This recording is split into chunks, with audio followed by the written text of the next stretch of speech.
Hello everyone, welcome to our pathways academy. আপনি জানেন কি ভারত 2026 সালে এক বড় পরিবেশগত মাইলফলক অর্জন করেছে। 2026 সালে 5ই জুন বিশ্ব পরিবেশ দিবসের দিন উত্তরপ্রদেশের জয়প্রকাশ নারায়ণ পাখি অভয়ারণ্য, যা সুরহা টাল নামেও পরিচিত, সেটি ভারতের 100তম রামসার সাইটের আন্তর্জাতিক স্বীকৃতি পায়। কিন্তু রামসার সাইট আসলে কি? রামসার সাইট হলো এমন একটি গুরুত্বপূর্ণ আন্তর্জাতিক জলভূমি যেখানে জীববৈচিত্র্য সংরক্ষণ, পরিযায়ী পাখিদের নিরাপদ আশ্রয় এবং জলসম্পদ সংরক্ষণে গুরুত্বপূর্ণ ভূমিকা পালন করে।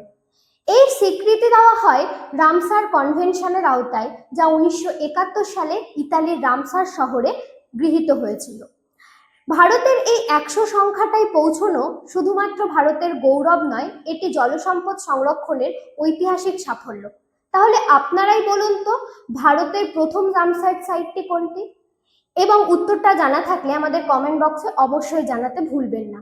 এবং যদি ইউটিউব থেকে দেখে থাকেন তাহলে আমাদেরকে সাবস্ক্রাইব করবেন এবং ফেসবুক থেকে দেখে থাকলে আমাদেরকে ফলো করবেন। Thank you.